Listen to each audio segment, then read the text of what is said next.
여러분은 혹시 언어로 사람을 판단하는 게 얼마나 우스운 일인지 경험해 보신 분 계신가요? 특히 시댁에서 학벌이나 외국어 실력으로 무시당해 본 적이 있으시다면 아마 제 이야기에 깊이 공감하실 거예요. 저는 지방 국립대 출신입니다. 그것도 그냥 평범한 지방대죠. 반면 시동생은 서울대 의대 출신 신경외과 전문이고 그 부인은 명문사립대 출신의 교수 딸입니다. 시댁에서 저희 부부와 시동생 부부를 대하는 태도는 말 그대로 하늘과 땅 차이였죠. 저는 오늘 청취자분들께 완벽해 보이는 사람의 가면을 벗겨내는 순간이 얼마나 통쾌할 수 있는지, 그리고 진짜 실력이 무엇인지를 전해드리고 싶어요. 일부 언어의 상처. 처음 시댁에 인사를 드리러 갔을 때부터 기억이 생생합니다. 그때가 결혼을 앞두고 양가 상견례를 하던 날이었어요. 남편과 사귄 지 2년째였고 저는 나름대로 준비를 많이 해서 갔습니다. 시어머니께서는 학벌 이야기를 하시다가 저를 보시더니 이렇게 말씀하셨어요. 아, 수아야. 지방대 나왔다고 들었는데 그래도 똑똑해 보이네. 요즘 지방대도 수준이 많이 올라갔다더라. 겉으로는 칭찬 같지만 속뜻은 명확했죠. 지방대 치고는 괜찮다는 거였으니까요. 그 순간 제 마음속에 뭔가 단단한 게 생겨나기 시작했습니다. 시아버지는 더 직설적이셨어요. 우리 큰아들이 너무 착해서 탈이야. 좀 더 현실적으로 생각했으면 좋았을 텐데. 뭐 사람이 좋으면 되지 뭐. 제 남편 민우는 그 자리에서 얼굴이 빨갛게 달아올랐지만 부모님께 제대로 항의하지는 못했어요. 나중에 둘이서 나왔을 때 미안해, 우리 부모님이 좀 하면서 사과했지만 이미 상처는 깊어진 상태였죠. 더 충격적인 건 시동생 내외와 처음 만났을 때였어요. 시동생 민재는 키가 크고 잘생긴 외모의 의사 가운까지 입고 나타났습니다. 마치 드라마에서 나올 법한 완벽한 엘리트의 모습이었죠. 형님, 이분이 형수님이세요? 안녕하세요. 정중하게 인사는 했지만 저를 바라보는 시선에서 뭔가 평가하는 듯한 느낌을 받았어요. 그리고 바로 옆에 서 있던 동서가 문제였습니다. 동서 지우는 저를 보자마자 굳이 영어로 인사를 건넸어요. 반가워요, 수아 씨. IT 회사에서 일한다고 들었는데 요즘 어떤 프로젝트를 담당하고 계세요? 동서가 영어로 말하니 저도 자연스럽게 영어로 대답했죠. 해외 영업 담당이니까 영어는 기본이거든요. 하지만 동서는 제 영어를 듣더니 살짝 코웃음을 쳤습니다. 아, 발음이 좀 독특하네요. 책에서 배운 영어 티가 많이 나요. 저는 미국에서 3년 살았거든요. 현지에서 배운 영어와 책상에서 배운 영어는 확실히 차이가 나죠. 그 말을 들은 시어머니가 맞장구를 쳤어요. 그러게 말이야. 지훈이는 정말 영어를 원어민처럼 해. 역시 유학을 다녀온 건 달라. 그때부터였어요. 시댁에서의 모든 대화가 일종의 시험이 되기 시작한 건 특히 조카가 8살인데도 영어를 유창하게 하거든요. 조기 유학을 다녀와서요. 큰엄마, 동남아시아의 지정학적 상황에 대해서 어떻게 생각해요? 조카가 영어로 물어봤어요. 8살 아이가 던질 질문이 아니었죠. 분명 누군가 시켜서 물어보는 거였어요. 저는 당황하지 않고 차분히 영어로 대답했지만 동서는 계속 제 답변에 토를 달았습니다. 형님은 머리는 좋은데 배경이 좀 아쉽긴 해요. 특히 언어 감각은 현지에서 배운 영어와 책상에서 배운 영어가 확실히 다르거든요. 그날 집에 돌아와서 남편에게 말했어요. 여보, 오늘 정말 힘들었어. 미안해. 우리 가족이 좀 그래. 특히 지훈이가. 괜찮아. 나도 이해해. 그런데 앞으로도 계속 이럴 것 같아? 남편은 대답하지 못했어요. 사실 저도 답을 알고 있었거든요. 앞으로도 계속 이런 식일 거라는 걸. 결혼 후 시댁과의 만남은 더욱 빈번해졌습니다. 명절, 생일, 각종 가족 모임마다 저는 항상 시험을 받아야 했어요. 사실 저는 혼자서 8개 국어를 마스터했습니다. 영어, 중국어, 일본어, 스페인어, 프랑스어, 독일어, 러시아어, 그리고 태국어까지요. 대학 시절부터 독학으로 시작해서 지금까지 꾸준히 공부했어요. 해외 영업 일을 하다 보니 자연스럽게 늘었고요. 특히 중국어는 현지 사투리까지 구사할 수 있습니다. 일본어도 마찬가지예요. 러시아어는 처음에는 취미로 시작했는데 나중에 회사에서 러시아 진출 프로젝트를 담당하게 되면서 본격적으로 공부했어요. 스페인어와 프랑스어는 궁금해서 따로 배웠고 독일어와 태국어는 업무상 필요했어요. 하지만 시댁에서는 이런 제 능력을 전혀 알지 못했어요. 아니, 알려고 하지도 않았죠. 그들에게 저는 그냥 지방대 출신 며느리일 뿐이었으니까요. 회사에서는 제 언어 실력을 인정받아서 해외 영업팀의 팀장까지 올라갔어요. 연봉도 남편보다 더 많이 받고 있었죠. 하지만 시댁에서는 절대 이런 이야기를 하지 않았어요. 괜히 자랑하는 것 같아 보일까 봐서요. 남편은 이런 상황을 안타까워했지만 워낙 유약한 성격이라 가족들 앞에서 저를 적극적으로 옹호하지는 못했어요. 그냥 나중에 둘이 있을 때 사과하는 정도였죠. 여보, 나는 괜찮아. 언젠가는 그들도 알게 될 거야. 저는 남편에게 이렇게 말했지만 사실 마음속에는 분노가 쌓여가고 있었습니다. 특히 동서의 태도가 점점 더 노골적으로 변했어요. 시댁 모임 때마다 저를 영어로 곤란하게 만드는 게 일상이었죠. 형님, 요즘 해외 경제 상황이 어떻다고 생각해요? 특히 중국의 부상에 대해서는 어떤 견해를 갖고 계신가요? 동서가 영어로 물어보면 저는 성실하게 영어로 대답했어요. 하지만 그럴 때마다 동서는 제 발음이나 표현을 지적했죠. 그런 식으로 말하면 현지에서는 잘 안 통할 것 같은데. 특히 그 단어는 좀 더 자연스러운 표현이 따로 있어요. 조카도 점점 버릇없어졌어요.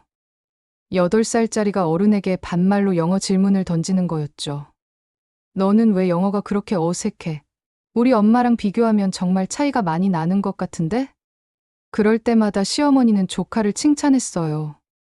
우리 손자는 정말 똑똑해. 벌써 어른들 영어 수준을 평가할 줄 아네. 저는 그때마다 속으로 생각했어요. 정말 그럴까? 내가 정말 영어를 못하는 걸까? 하지만 회사에서는 제 영어 실력으로 수많은 계약을 성사시키고 있었거든요. 정말 모순적인 상황이었죠. 2부. 의심의 시작. 그런데 몇 달 전부터 뭔가 이상한 일이 벌어지기 시작했어요. 시동생이 갑자기 병원에서 장기 휴가를 낸 거예요. 이유는 국제의료봉사였습니다. 시어머니는 이 소식을 듣고 완전히 흥분하셨어요. 우리 민재가 정말 대단해. 의사로서의 사명감이 투철해서 아프리카까지 가서 봉사를 한다니. 시아버지도 마찬가지였습니다. 역시 서울대 의대 출신은 다르구나. 인수를 베푸는 마음이 남달라. 동서는 더 우쭐대기 시작했어요. 남편이 이런 숭고한 일을 하니까 저도 자랑스러워요. 역시 명문대 출신은 사회적 책임감이 달라요. 어떤 사람들과는 차원이 다르죠. 마지막 말은 명백히 저를 겨냥한 거였어요. 저는 그냥 웃으며 넘겼지만 속으로는 화가 나기 시작했죠. 그런데 뭔가 이상했습니다. 시동생의 표정이나 행동이 평소와 달랐거든요. 특히 출국 전날에 만났을 때 굉장히 초조해 보였어요. 형님, 제가 없는 동안 가족들 잘 부탁드려요. 평소 건방진 태도와는 전혀 다른 모습이었죠. 마치 무슨 큰 걱정이 있는 사람처럼요. 그리고 또 하나 이상한 점이 있었어요. 시동생이 의료 봉사를 간다고 했는데 정작 의료 장비나 의약품을 준비하는 모습을 본 적이 없었거든요. 오히려 큰 여행 가방 2개를 들고 가더라고요. 저는 해외 업무를 많이 하다 보니 이런 국제 의료 봉사 프로젝트에 대해서도 어느 정도 알고 있었어요. 보통은 국제기구를 통해서 가는 게 일반적인데 시동생은 개인적으로 간다고 하더라고요. 혹시 어떤 단체를 통해서 가시는 거예요? 제가 조심스럽게 물어봤어요. 아, 그냥 개인적인 인연으로요. 현지에 아는 사람이 있어서 대답이 애매했어요. 그리고 제 질문을 받은 후로 더욱 불안해하는 것 같았죠. 그날 밤 남편에게 말했어요. 여보, 시동생이 뭔가 이상하지 않아? 뭐가? 의료 봉사를 간다고 하는데 뭔가 준비하는 게 이상해. 그리고 표정도 불안해 보이고. 남편은 대수롭지 않게 생각했어요. 그냥 해외에 나가서 긴장하는 거 아닐까? 민재도 사람인데 긴장할 수 있지. 하지만 저는 계속 의심스러웠어요. 뭔가 숨기고 있는 게 분명했거든요. 시동생이 출국한 지 일주일 후 시댁에서는 연락이 없다고 걱정하기 시작했어요. 민재한테서 연락이 안 와. 현지 상황이 안 좋은 건 아닐까? 시어머니가 걱정하셨어요. 동서는 오히려 자랑스러워했어요. 아마 너무 바빠서 연락 못하는 거예요. 의료 봉사하느라 정신없을 거예요. 하지만 제가 보기에는 뭔가 다른 이유가 있을 것 같았어요. 그래서 제 직감을 믿고 조사해보기로 했습니다. 제 직감이 맞았다면 뭔가 숨겨진 진실이 있을 거였어요. 마침 저희 회사 동료 중에 재벌 2세 출신이 있거든요. 해외 유학파의 인맥이 넓은 친구죠. 현수야, 부탁이 하나 있는데. 저는 그 친구에게 시동생에 대한 조사를 부탁했습니다. 물론 자세한 이유는 말하지 않고 그냥 해외에서 우연히 봤는데 뭔가 이상했다는 식으로 둘러댔죠. 아, 그 사람? 잠깐만. 내가 알아봐 줄게. 현수는 흔쾌히 도와주겠다고 했어요. 재벌 2세답게 해외 인맥이 정말 넓더라고요. 이틀 후 현수한테서 전화가 왔어요. 수아야, 너 지금 어디야? 목소리가 심각했어요. 회사에 있어. 왜? 지금 당장 카페로 나와. 혼자. 무슨 일인지 궁금해서 급하게 회사를 나왔어요. 현수를 만나자마자 물어봤죠. 뭔가 찾았어? 수아야, 너 앉아서 들어. 진짜 놀랄 거야. 현수의 표정이 심각했어요. 내 시동생, 서울대 의대 출신 맞아? 응, 그렇다고 알고 있는데? 완전 가짜야. 학력 위조야. 그리고 지금 해외 도피 중이야. 세상에. 너무 깜짝 놀랐어요. 하지만 동시에 뭔가 시원한 느낌도 들었죠. 제 직감이 맞았거든요. 자세히 말해줘. 현수가 알려준 내용은 충격적이었습니다. 시동생은 실제로는 해외 유학을 갔다가 중퇴했고 그 후 한국에 돌아와서 가짜 졸업장과 의사 면허를 만들어 병원에 취직했다는 거예요.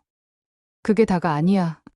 최근에는 국제금융 사기에도 연루되어서 수사망이 좁혀지자 아예 해외로 도망간 상태야. 현수가 보여준 자료들을 보니 더욱 확실해졌어요. 시동생의 학력, 경력, 모든 게 조작된 거였어요. 그리고 이거 결정적 증거야.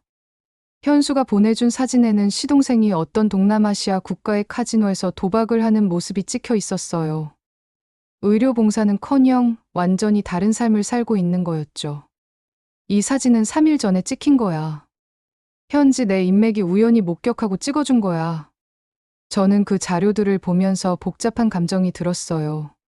시동생에 대한 분노도 있었지만 그보다는 그동안 저를 무시했던 시댁 식구들을 생각하니까 묘한 쾌감이 들었어요. 현수야, 이 자료들 더 자세히 조사해 줄 수 있어? 당연하지. 이런 사기꾼은 반드시 밝혀줘야 해. 현수도 의분에 차서 더 적극적으로 도와주겠다고 했어요. 일주일 후 현수는 더 충격적인 자료들을 가져왔어요.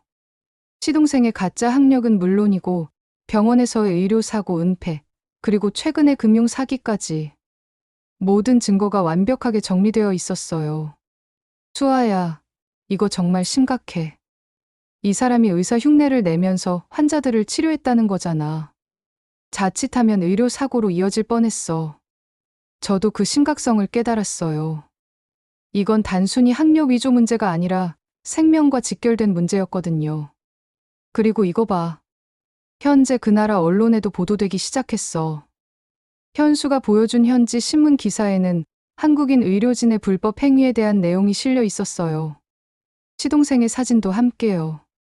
모든 진실을 알게 된 저는 계획을 세우기 시작했어요. 그냥 시댁에 가서 폭로할 수도 있었지만 그보다는 더 극적인 방법을 원했거든요. 특히 그동안 저를 무시했던 동서에게 제대로 한 방 먹이고 싶었어요. 마침 시어머니께서 시동생의 숭고한 의료 봉사를 축하하는 가족 모임을 계획하고 계셨어요. 완벽한 타이밍이었죠. 수아야, 이번 주말에 민재 축하 모임 할 거야. 너희도 와야 해. 온 가족이 모여서 민재 자랑을 해야지. 네, 어머니. 꼭 참석하겠습니다. 저는 그 모임을 위해 특별히 준비를 했어요. 시동생이 현재 있다고 추정되는 그 나라의 언어까지 공부했거든요. 다행히 그 나라는 제가 비즈니스로 자주 가는 곳이라 어느 정도 기본기가 있었어요. 그리고 무엇보다 제가 구사할 수 있는 8개 국어 실력을 모두 보여줄 계획이었어요. 그동안 숨겨왔던 진짜 실력을요. 남편에게는 미리 말해뒀어요. 여보, 이번 가족 모임에서 뭔가 특별한 일이 일어날 거야. 무슨 일? 그동안 숨겨왔던 내 진짜 모습을 보여줄 거야. 남편은 무슨 말인지 정확히 이해하지 못했지만 제가 뭔가 준비하고 있다는 건 눈치챘어요. 여보, 혹시 위험한 일은 아니지? 위험하지는 않아. 그냥 진실을 밝히는 일이야. 3부 마지막 만찬. 드디어 그날이 왔습니다. 시댁에는 온 가족이 모였어요. 시어머니는 정말 성대한 상을 차리셨더군요. 오늘은 우리 민재가 아프리카에서 어려운 사람들을 도와주는 걸 축하하는 날이야. 시아버지도 들떠 계셨어요. 정말 자랑스럽구나. 역시 우리 집안의 자랑이야. 동서는 더욱 우쭐했어요. 특별히 예쁘게 차려입고 와서는 계속 자랑질을 했죠. 남편이 이런 숭고한 일을 하고 있으니까 저도 정말 자랑스러워요. 주변에서 부러워해요. 역시 서울대 출신은 다르다고. 저는 조용히 앉아서 그 모습을 지켜봤어요. 곧 모든 게 바뀔 텐데도 모르고 우쭐대는 모습이 안쓰럽기도 하고 우습기도 했어요.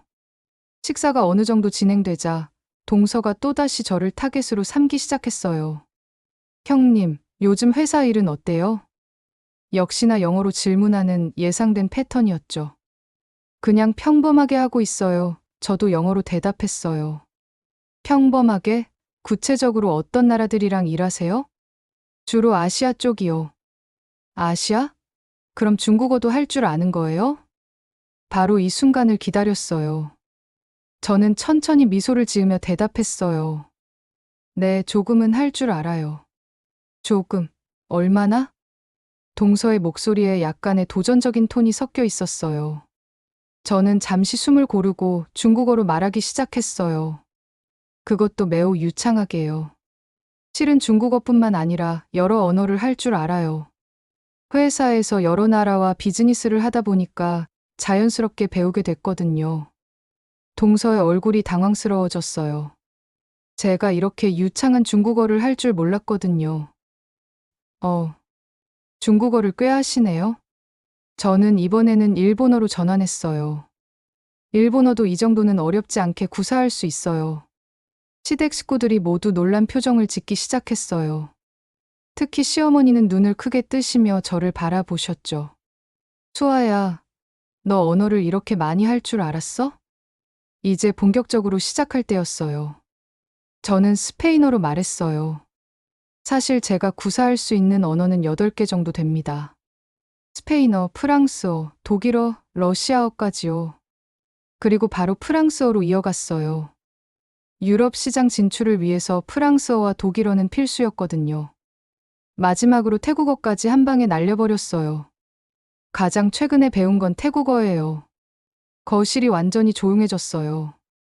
조카까지도 입을 벌린 채로 저를 바라보고 있었고 동서는 완전히 당황한 상태였어요.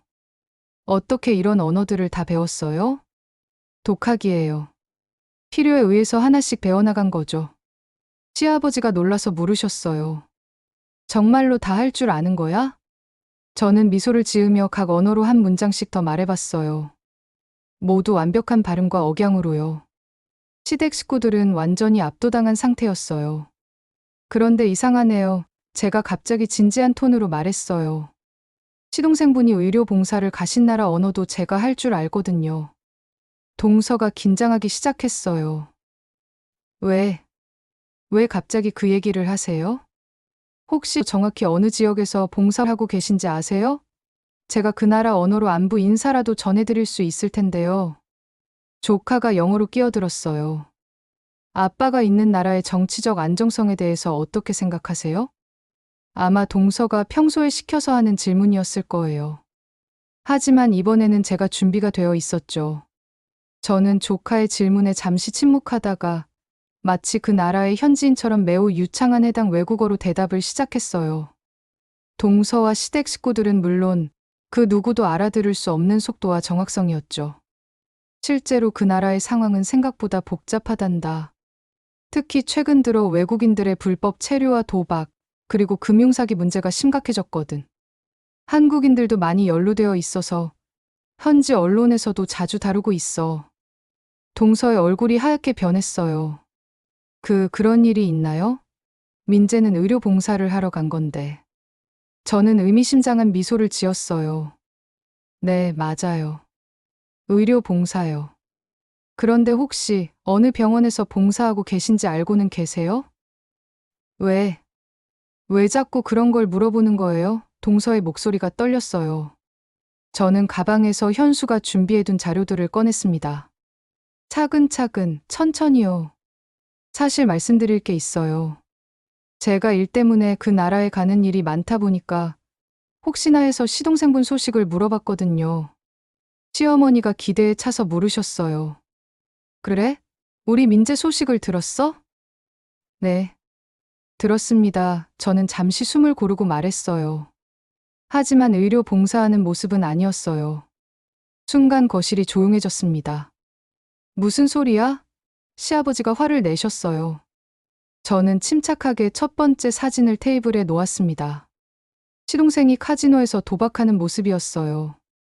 현재 이 나라의 수도에 있는 카지노에서 이렇게 지내고 계세요. 동서가 소리를 질렀어요. 이게 뭐야? 합성 사진이잖아. 저는 두 번째 자료를 꺼냈어요. 현지 언론 보도 자료였죠. 이건 현지 언론에 보도된 한국인 금융사기단 관련 기사예요. 여기 보시면 시동생분 이름이 나와 있어요. 시어머니가 주저앉으셨어요. 이게 무슨 일이야? 이제 결정적인 증거를 내놓을 때였어요. 저는 세 번째 자료를 펼쳤습니다. 그리고 이것이 가장 중요한 부분입니다. 저는 차분히 말했어요. 시동생의 서울대 의대 졸업장과 의사 면허는 모두 위조된 것입니다. 말도 안 돼. 동서가 울음을 터뜨리며 소리를 질렀어요. 당신이 뭘 안다고 그런 소리를 해. 제가 확인한 내용이에요. 저는 조용히 말했어요. 실제로는 해외에 유학 중 중퇴하신 후 한국에 돌아와서 위조 서류로 취업하셨어요. 그리고 최근 금융 사기에 연루되어 수사가 시작되자 해외로 도피하신 상황이에요. 네 번째 자료를 꺼내면서 계속했어요. 이건 실제로 다닌 해외 대학의 중퇴 기록이에요. 그리고 이건 가짜 졸업장을 만든 업체의 수사 자료고요. 다섯 번째, 여섯 번째 자료들이 계속 나왔어요. 모든 것이 완벽하게 정리된 증거들이었죠. 시아버지가 떨리는 목소리로 물으셨어요. 그럼 지금까지 우리가 자랑하던 게 전부 거짓말이었다는 거야? 네, 아버님. 믿기 어려우시겠지만 전부 사실이에요. 시어머니가 울기 시작하셨어요. 어쩜 이런 일이. 우리가 그렇게 자랑하던 아들이. 동서는 악을 쓰며 완전히 무너져 내렸고 조카도 무서워서 엄마에게 매달렸어요. 저는 그동안 한없이 건방졌던 조카에게 다정하게 말했어요. 이제 알겠지? 진짜 실력이 뭔지. 언어는 다른 사람을 무시하기 위한 도구가 아니야. 진실을 밝히고 서로를 이해하기 위한 다리인 거야. 동서가 저에게 달려들 기세였어요. 당신이 뭔데 우리 가족을 이렇게 망가뜨려. 지방대 출신 주제에. 그 순간 저는 오늘 하고 싶었던 말을 했습니다. 지방대 출신이라고 무시하셨죠? 외국어 실력이 떨어진다고 비웃으셨고요. 하지만 보세요. 누가 진짜 실력이 있는 사람인가요? 저는 일어서서 차근차근 말했어요. 동서는 미국에서 3년 살았다고 자랑했지만 나는 악착같이 독학으로 8개 국어를 배웠어요. 반면에 명문대 나온 사람은 가짜 학력으로 사람들을 속이면서 살아왔고요. 저는 각 언어로 한 문장씩 다시 말해봤어요. 영어, 중국어, 일본어, 스페인어, 프랑스어, 독일어, 러시아어, 태국어. 모든 언어를 유창하게 구사하면서 말이에요. 이것이 진짜 언어 실력이라는 증거죠. 책에서만 배운 게 아니라 이게 진짜 살아있는 언어예요. 시어머니가 놀라서 말씀하셨어요. 수아야, 네가 이런 실력이 있는 줄 몰랐네. 저는 자랑하지 않았을 뿐이에요. 진짜 실력은 자랑하는 게 아니라 필요할 때 보여주는 거라고 생각했거든요. 시아버지도 말씀하셨어요. 그럼 너는 이미 이런 실력이 있으면서도 우리가 무시하는 걸 가만히 참고 있었던 거야? 네. 언젠가는 진실이 밝혀질 거라고 생각했어요. 그리고 오늘이 바로 그날이네요. 저는 동서를 바라보며 말했어요. 그동안 나한테 책에서만 배운 영어라고 무시했죠. 어때요, 내 실력이? 동서는 대답하지 못했어요. 완전히 기가 죽어 있었거든요. 저는 계속 말했어요. 그리고 가장 중요한 건 저는 이 실력을 다른 사람을 무시하기 위해 사용한 적이 없어요. 항상 더 많은 사람들과 소통하고 더 나은 결과를 만들어내기 위해 사용했죠. 조카가 무서워하며 물어봤어요. 큰엄마, 그럼 아빠는 정말 나쁜 사람이에요? 저는 조카에게 부드럽게 말했어요. 아니야, 아빤 나쁜 사람이라기보다는 잘못된 선택을 한 거야. 진짜 실력을 기르는 대신 거짓으로 사람들을 속였던 거지. 너는 앞으로 진짜 실력을 기르는 사람이 되렴. 시어머니가 제게 와서 손을 잡으셨어요. 수아야, 정말 미안하다. 우리가 너를 너무 무시했구나. 솔직히 마냥 괜찮진 않지만 그래도 이제라도 알아주시면 되죠. 사부. 관계의 변화. 그날 이후 시댁 분위기는 완전히 바뀌었어요. 동서는 충격을 받아서 조카와 친정집으로 돌아갔고 시부모님들은 그동안의 일을 진심으로 사과하셨어요. 며칠 후 시어머니께서 전화를 주셨어요. 수아야, 시간 있을 때 집에 한번 와줄래? 할 말이 있어. 저는 남편과 함께 시댁을 찾아갔어요. 시부모님 두 분 다 평소와는 완전히 다른 모습이셨어요. 앉아라, 시어머니가 정중하게 말씀하셨어요. 우리가 그동안 정말 잘못했다. 시아버지도 고개를 숙이시며 말씀하셨어요. 너를 학벌로만 판단하고 진짜를 알아보지 못했구나. 정말 부끄럽다. 괜찮습니다. 이해해요. 제가 대답했어요. 아니야, 괜찮지 않아. 시어머니가 눈물을 글썽이며 말씀하셨어요. 우리가 너에게 얼마나 상처를 줬는지 이제야 깨달았어. 시아버지가 말씀하셨어요. 앞으로는 학벌이나 출신으로 사람을 판단하지 않겠다. 네가 우리 가족의 진짜 자랑이었구나. 저는 감동받았어요. 물론 지금까지 받은 상처가 완전히 없어지는 건 아니었지만 그래도 인정받는다는 기분이 좋았거든요. 그런데 수아야, 시어머니가 조심스럽게 물으셨어요. 이 와중에 또 너를 평가한다 생각할 수도 있겠지만 회사에서 너를 어떻게 평가하는지 궁금해. 올해 승진했어요. 해외 영업 본부장으로요. 정말? 그럼 연봉도? 네, 많이 받고 있어요. 남편보다도 많이요. 시부모님이 놀라셨어요. 그런데 왜 그동안 말하지 않았어? 자랑하는 것 같아서요. 그리고 믿어주지 않을 것 같았어서요. 시어머니가 제 손을 잡으셨어요. 미안하다, 수아야. 앞으로는 너의 말을 믿고 응원할게. 며칠 후 시동생 관련 뉴스가 본격적으로 언론에 보도되기 시작했어요. 학력 위조와 의사면허 위조, 그리고 국제금융 사기 연루 사실이 모두 알려진 거였죠. 시댁은 완전히 충격에 빠졌어요. 그동안 자랑스러워하던 아들이 사실은 범죄자였다는 게 밝혀진 거니까요. 동서도 결국 이혼을 선택했대요. 조카와 함께 조용히 살기로 했다더군요. 그 사건 이후 제 삶도 많이 달라졌어요. 먼저 회사에서 제 언어 실력이 더욱 주목받기 시작했어요. 본부장님, 이번 유럽 프로젝트 총괄을 맡아주실 수 있나요? 독일어와 프랑스어 둘 다 가능하신 분은 본부장님 뿐이에요. 러시아 진출권은 어떻게 진행되고 있나요? 역시 현지 언어로 직접 소통하시니까 진행 속도가 빠르네요. 동료들도 이제 저를 다르게 보기 시작했어요. 단순히 언어 잘하는 사람이 아니라 진짜 실력 있는 리더로 인정받게 된 거죠. 무엇보다 중요한 건 시댁과의 관계가 완전히 개선된 거였어요. 시어머니는 이제 저를 진짜 딸처럼 대해주세요. 수아야, 네가 이런 대단한 일을 하는 줄 몰랐네. 앞으로 해외 출장 갈 일 있으면 조심해서 다녀와. 우리 며느리가 다치면 어쩌나.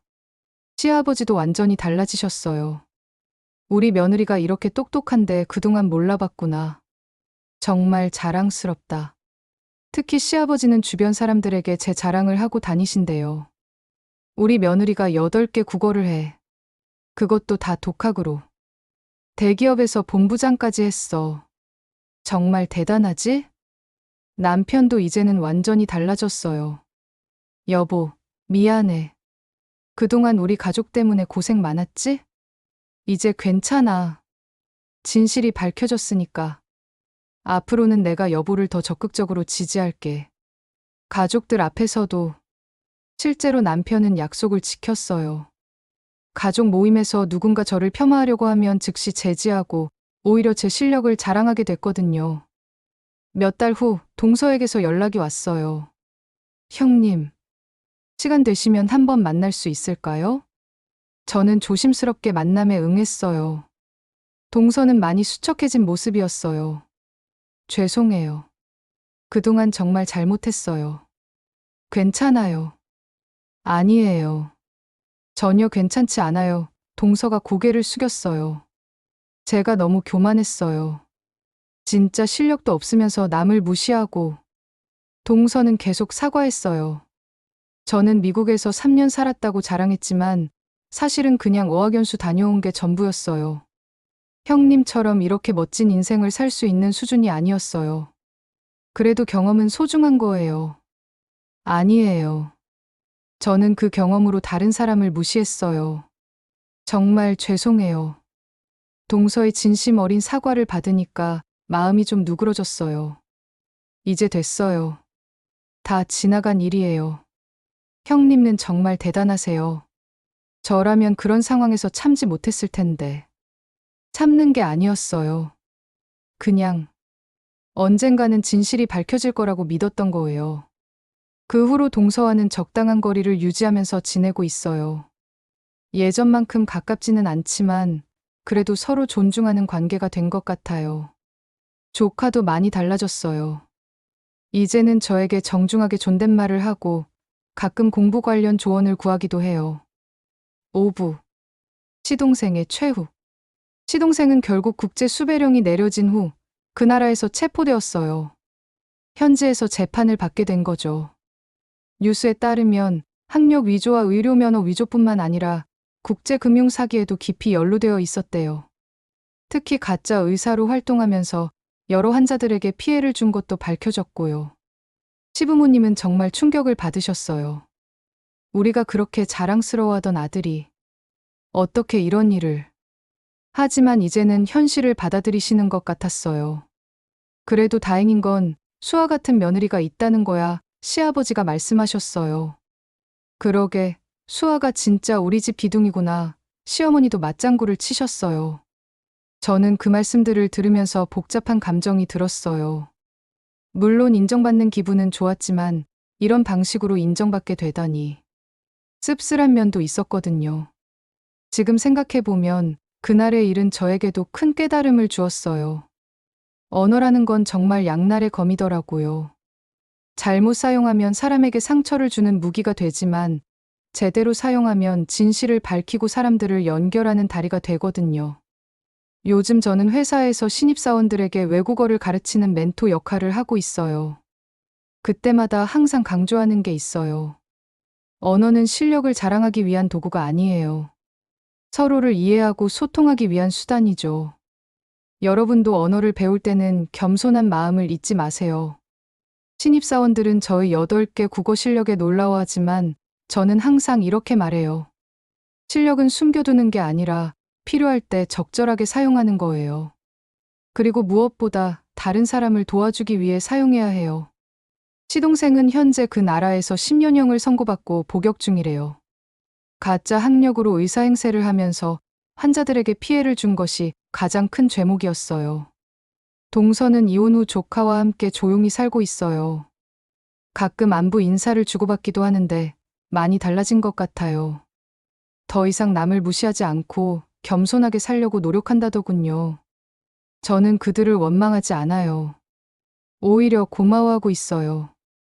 그들 덕분에 제가 진짜로 소중한 게 무엇인지 깨달을 수 있었거든요. 진짜 실력이라는 건 남을 무시하기 위해 쓰는 게 아니라 어려운 상황에서 진실을 밝히고 올바른 길을 찾기 위해 쓰는 거더라고요. 그리고 진짜 언어의 힘이라는 건 화려한 발음이나 어려운 단어를 아는 게 아니라 진심을 담아 상대방에게 다가가는 거예요. 1년이 지난 지금, 이제는 명절 때마다 시부모님께서 저를 자랑하세요. 우리 며느리가 8개 국어를 하는데 그것도 다 독학으로 배웠어. 정말 대단하지? 친척들도 이제는 저를 보는 시선이 완전히 달라졌어요. 예전에는 지방대 출신 며느리였지만 이제는 실력 있는 커리어 우먼이 되었거든요. 남편도 정말 많이 변했어요. 우리 와이프는 정말 대단한 사람이야. 8개 국어를 독학으로 마스터해서 지금 부사장까지 올라갔어. 연봉도 나보다 2배는 더 받고, 조카가 이제는 저를 롤모델로 삼고 있대요. 큰엄마, 저도 얼른 커서 큰엄마처럼 되고 싶어요. 여러 나라 언어를 배워서 세계 여러 나라 사람들과 친구가 되고 싶어요. 그런 마음가짐이 정말 중요해. 언어는 벽을 허무는 도구야. 시동생은 가끔 편지가 온다는데 많이 후회하고 있다더군요. 하지만 이미 저지른 일들을 되돌릴 수는 없죠. 저는 매주 토요일마다 지역 다문화센터에서 외국인들에게 한국어를 가르치는 봉사활동을 하고 있어요. 제가 가진 언어 실력을 사회에 환원하는 거죠. 선생님, 한국어 정말 어려워요. 괜찮아요. 저도 처음에는 다른 언어들이 어려웠어요. 꾸준히 하면 반드시 늘어요. 그곳에서 만나는 외국인들과 대화할 때가 제일 행복해요. 각자 다른 나라에서 온 사람들이지만 언어라는 다리를 통해 서로의 마음을 나누는 거니까요. 회사에서는 이제 언어의 마법사라고 불러요. 최근에는 해외 언어 교육 전문 기업에서 스카우트 제의도 들어왔어요. 하지만 저는 현재 회사에서 더 많은 것을 이루고 싶어서 정중히 거절했죠. 여보, 진짜 대단해. 이제 헤드헌터들이 줄을 서네. 아직 갈 길이 멀어. 더 많은 걸 배우고 성장해야지. 제가 이 이야기를 들려드리는 진짜 이유는 혹시 저처럼 학벌이나 출신으로 무시당하고 계신 분들이 있다면 말씀드리고 싶어서예요. 포기하지 마세요. 진짜 실력은 언젠가 반드시 인정받게 되어 있어요. 그리고 그때가 왔을 때 겸손한 마음으로 그 힘을 올바르게 사용하시길 바라요. 언어는 칼날이 될 수도 있고 다리가 될 수도 있어요. 우리가 어떻게 사용하느냐에 따라서 말이죠. 저는 제가 가진 실력을 앞으로도 사람들을 연결하고 더 나은 세상을 만드는 데 사용할 거예요. 그것이 진정한 언어의 힘이라고 생각하거든요. 그리고 무엇보다 제 아이들에게는 이렇게 가르칠 거예요. 진짜 실력은 자랑하는 게 아니라 나누는 거야. 그리고 다른 사람을 무시하는 게 아니라 끌어올리는 거고. 요즘에도 새로운 언어를 배우고 있어요. 아랍어를 공부하고 있거든요. 배움에는 끝이 없다고 생각해요. 언어든 기술이든 예술이든 언젠가 반드시 빛을 발하게 되어 있어요. 그게 바로 지금의 제가 살아있는 증거니까요. 긴 이야기 들어주셔서 감사합니다. 늘 행복하세요.